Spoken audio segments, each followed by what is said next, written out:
Tuhan teh mau pakai pelayanan dengan apa yang ada pada kita. Jadi jangan sampai hal-hal yang nggak ada pada kita paksakan buat jadi pelayanan kita. Tapi kalau aku mau nanya, lebih susah ngurus karyawan Genji atau komsel yang Genji, Ci? Mungkin gue nggak melakukan kejahatan. Kalau gue ngatain orang di belakang atau ngatain bos di belakang segala macam, itu teh udah jadi hal yang common.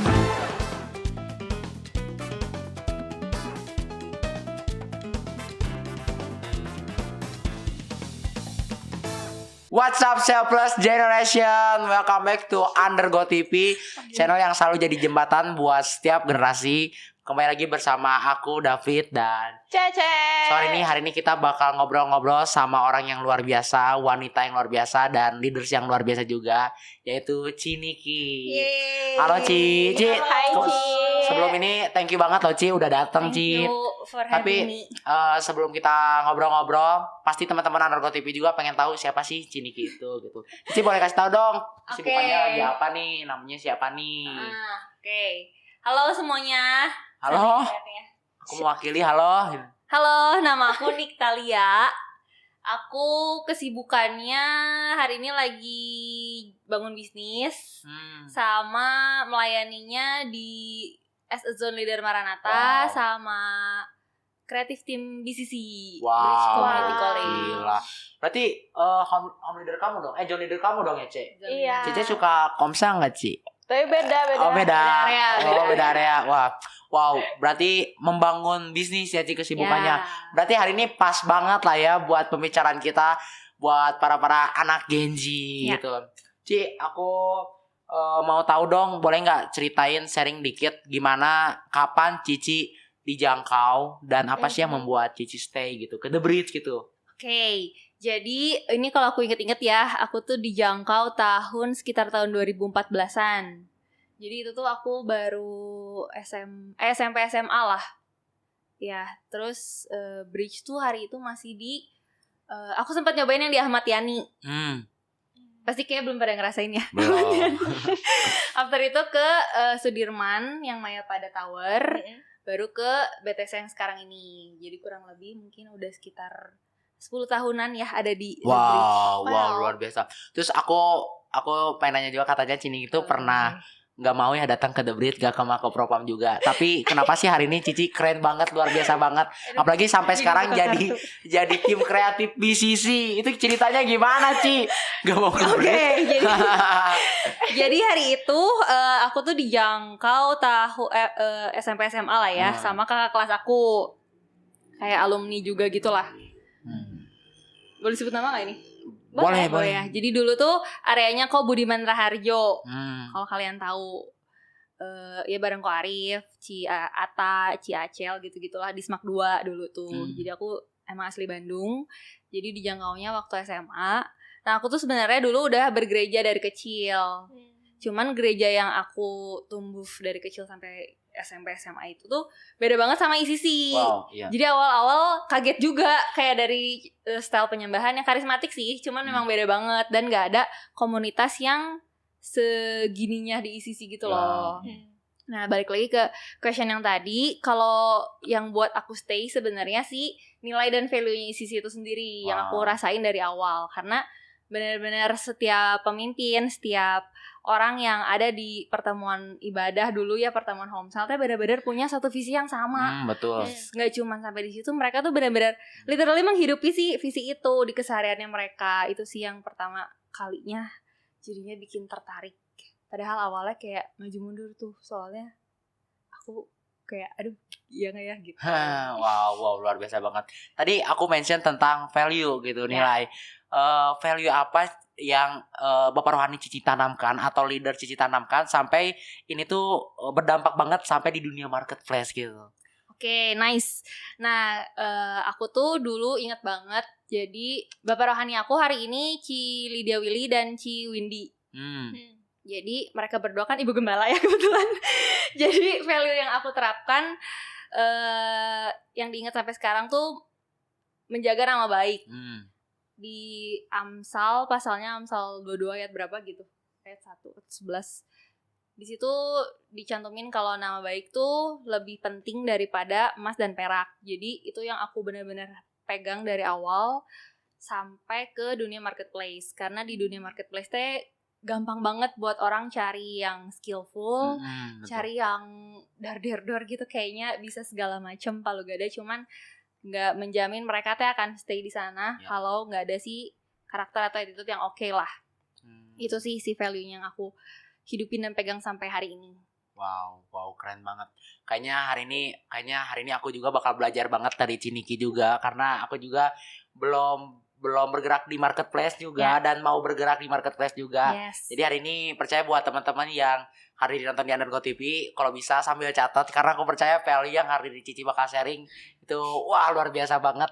Dari openingnya aja luar biasa, bener gak sih, Ce? Betul. Ini baru opening aku kira. Ini baru opening itu Gang banget guys, gimana? Wah gila, luar biasa. Tenang.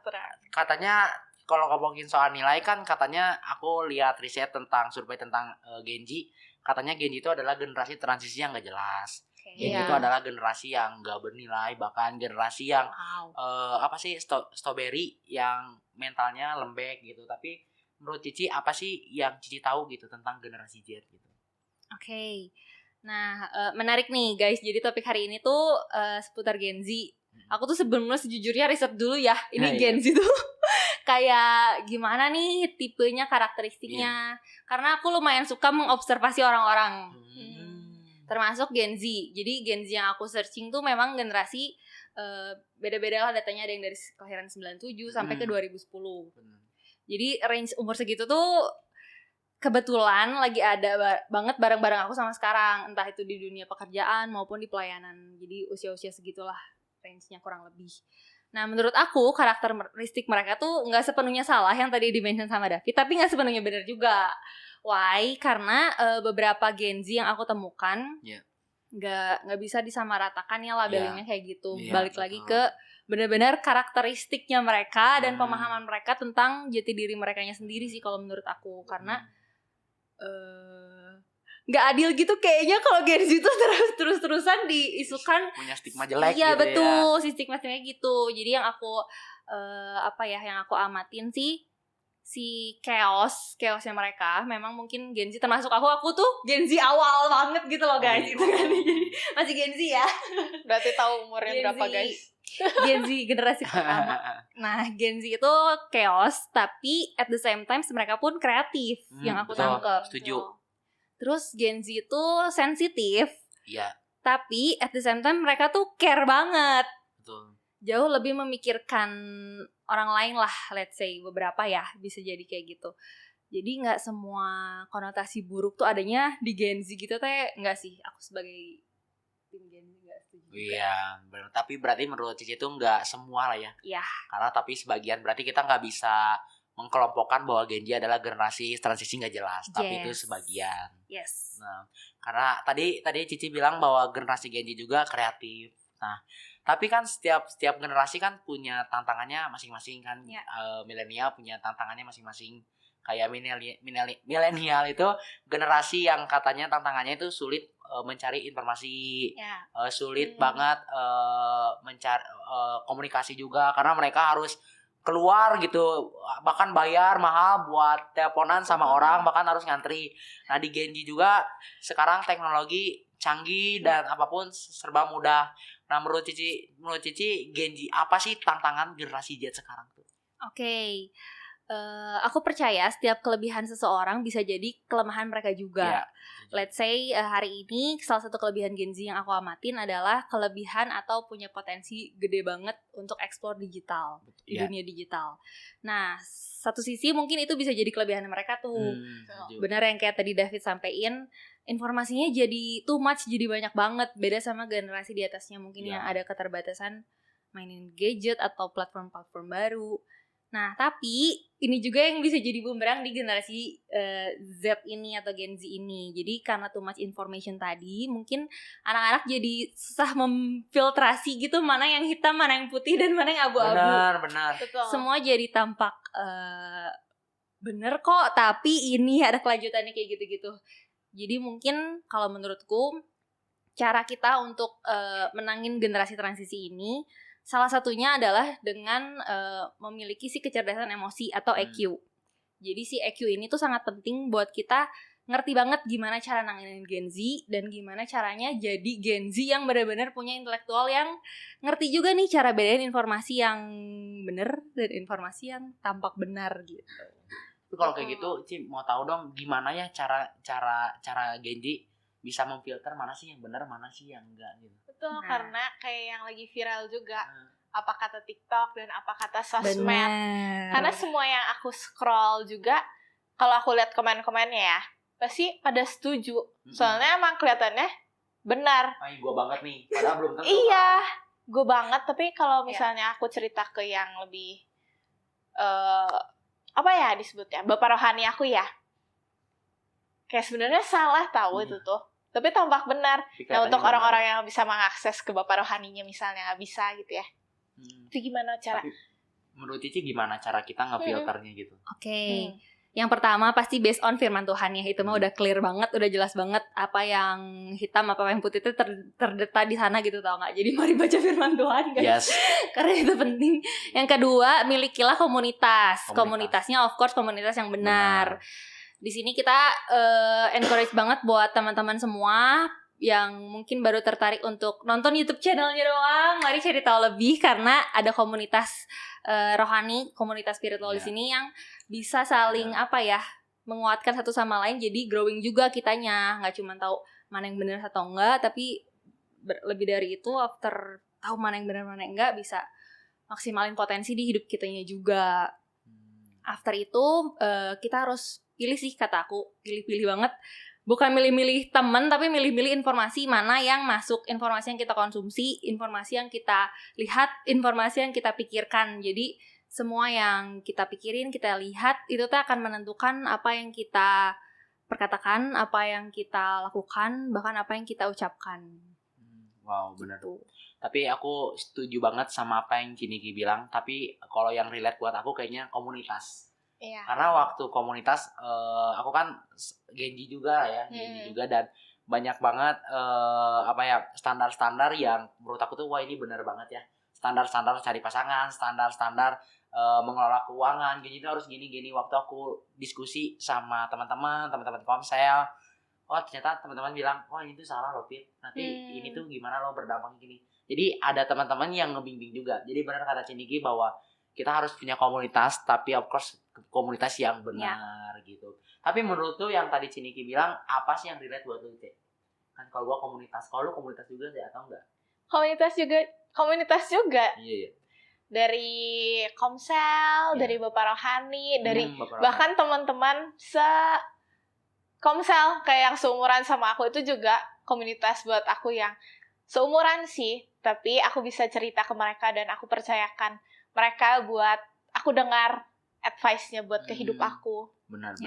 Tapi kan tadi kan kita bahas tentang generasi Z itu punya tantangannya masing-masing, milenial tantangannya masing-masing, dan pasti setiap generasi juga ada hal yang dikuasainya masing-masing. Contoh milenial tuh mereka karena saking sulitnya mencari informasi, sulitnya berkomunikasi, jadi mereka jadi pribadi yang kuat, katanya pribadi yang pekerja keras bahkan yang bilang gitu. Nah, kalau menurut Ciniki juga apa sih yang dikuasai anak-anak Gen Z gitu, generasi Gen Z? Oke, kalau menurut aku Gen Z itu menguasai berbagai lini potensi. Jadi mereka tuh sebenarnya punya let's say talenta yang bisa dikatakan lebih dari satu. Wow. Jadi jarang banget Gen Z yang aku lihat punya potensi kayak cuman satu, itu pun kayak disimpan, didiemin jarang banget.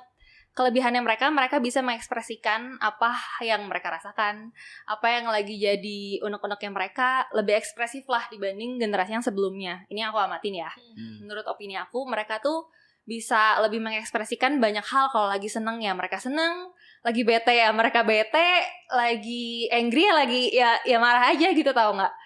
Nah, itu salah satu kelebihan yang tadi balik lagi aku mention sih, emotional intellectualnya itu. Jadi waktu mereka bisa sadarin apa yang mereka rasain, apa yang mereka mau keluarin.